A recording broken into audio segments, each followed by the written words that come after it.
Summertime is a time when a lot of people plan events and things to do and take advantage of either their downtime or just celebrating the fact that it's summer. And in a lot of cases, though, they're not very well put together. And some people don't really, I mean, they could throw a party and it's more than just bringing people together. There is sometimes a way to make it so that it makes it more memorable, something that's lasting and makes you like the king of all parties. Here to talk about how she can help you become the king of all parties is Taylor Ellingsworth from Simply Taylor. Good morning. Hi, good morning. Thanks for having me back. So let's talk a little bit about this, because we're talking about, sometimes people just go, you know what, I want to have a party. It's Right. summertime, or maybe some people who just, maybe they got the backyard upgraded or things that go on, moved into a new house. A lot of that happens in the summer, especially here in the Santa Clarita Valley. But I've gone to parties where people don't know what to do, or it's like, you know, really just kind of an unorganized thing of a collection of people, rather than having something that has some sort of form and even a little bit of focus to it. So tell me a little bit about what, if I wanted to throw a party, what are things that I could do? Okay, well, my husband and I decided to throw an impromptu 4th of July party this weekend, so it was one of the reasons that I thought this would be a good idea to talk about this. So there are simple little things you can do to kind of start staging it beforehand, that even the week beforehand, or even if you come up with it on like a Monday or Tuesday, and the little get-together is going to be on Saturday at your home, you can start making a list of foods that your friends like, or that you like, or anything like that. Try to stay in the finger food range. Those are easier for cleanup because they don't require utensils, mostly just cocktail napkins and toothpicks. So they'll make your life easier in the long run by doing that. Try to find new recipes. Like, you know, I mean, if you have the time, try to try them out beforehand. Make sure they taste good. If they don't taste good, pitch that recipe.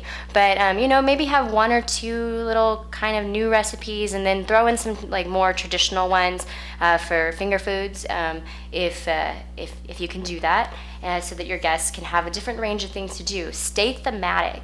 If it's for 4th of July, like my husband and I are doing, you know, go with a color scheme for your foods even. Use food dye. Be fun about it. Have fun with it.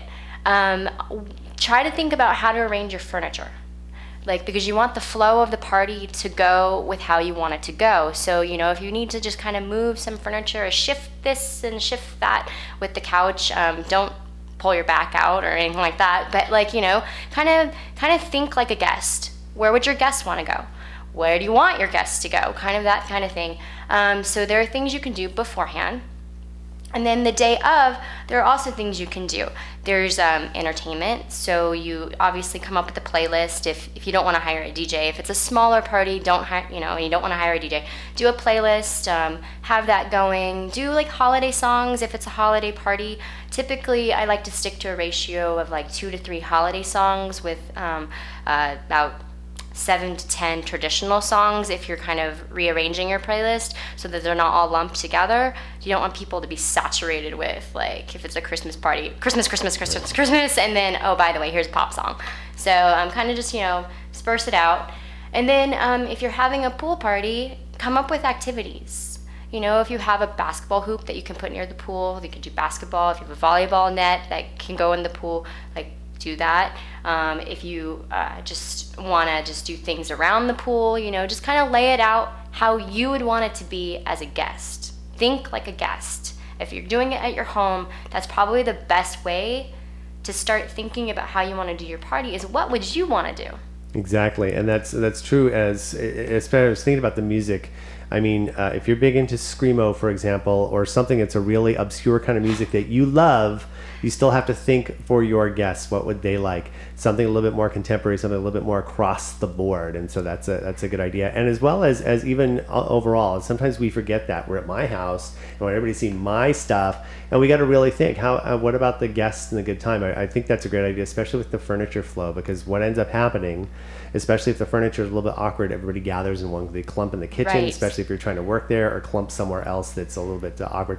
I would say also, what about bathrooms? Is that something we want to Yeah, you should always make sure that when guests come in that you let them know where the downstairs bathroom is or where the bathroom is outside. I've been to residences where they have bathrooms outside, and I mean, I'm not fortunate enough to have that at my house. I wish I did, but make sure they know where the restrooms are. Make sure that you have clean linens in there, or if even disposable linens, like you can go and get those at like a Smart and Final or a facility like that, and you can get cheaper ones, less expensive, where you don't have to deal with the mess afterwards. But just make sure that they know where the facilities are, that they know the flow of the downstairs, they know kind of which rooms are off limits, like kind of that kind of thing. I would just shut the doors to those rooms. Typically that's a sign to people, don't go in there. Right. You probably have a couple people that are curious, but at the end of the day, they probably won't go in there.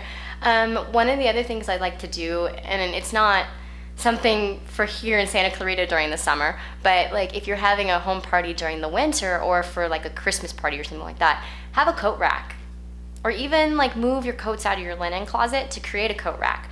Because I've been to a ton of parties where people just kind of throw their stuff on the furniture, and it kind of is a little bit of an obstruction. And if any of those coats fall, you could actually have someone trip, which you don't want that to Right. happen.